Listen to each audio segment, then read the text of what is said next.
ఒక వ్యక్తి తనకు ఆరోగ్యం బాగోలేదని హాస్పిటల్కి వెళ్ళినప్పుడు కొంత సమయానికి తనకు తెలిసిన విషయం ఏంటంటే తను మరణించబోతున్నాడని. అప్పుడు తనకి భయం అనేది ఏర్పడింది. ఎందుకు తనకు భయం ఏర్పడింది?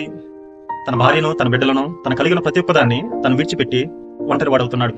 అవును, మరణించుట ద్వారా ప్రతి ఒక్క మనిషి ఒంటరి వాడవుతున్నాడు. పిల్లరా, ప్రతి ఒక్క మనిషి ఒంటరి వాడు అవ్వక తప్పదు, ఇది సత్యము. అయితే మరొక విషయం ఏంటంటే క్రైస్తవుడు ఎప్పటికీ ఒంటరి వాడు కాదు. ఎందుకని? అపోస్తలుడైన పౌలు ఇలా అంటున్నాడు, మీరు దేవుని ఆలయమై ఉన్నారు, దేవుని ఆత్మ మీలో నివసిస్తున్నాడు. అంటే అర్థం ఏంటి? మనలో దేవుడు ఉన్నాడు అంటే అర్థం దేవుడు మనకు తోడుగా ఉంటాడు. ఎవరైతే ప్రభువైన యేసుక్రీస్తు వారిని నమ్ముకుంటారో వారికి దేవుడు తోడుగా ఉంటాడు. మనుషులందరూ విడిచిపెట్టినా, మనుషులు దూరం చేసినా, అన్ని దూరమైనా తను ఎప్పటికీ ఒంటరి వాడు కాలేడు. ఎందుకంటే దేవుడు ఎప్పటికీ తనకు తోడుగా ఉంటాడు.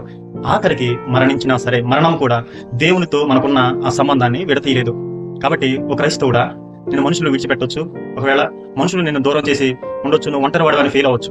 అయితే నీకున్న గొప్ప ఆనందం ఏంటంటే దేవుడు నిన్ను విడిచిపెట్టలేదు, నువ్వు ఎప్పటికీ ఒంటరి వాడివి కాదు, దేవుడు నీకు తోడుగా ఉన్నాడు.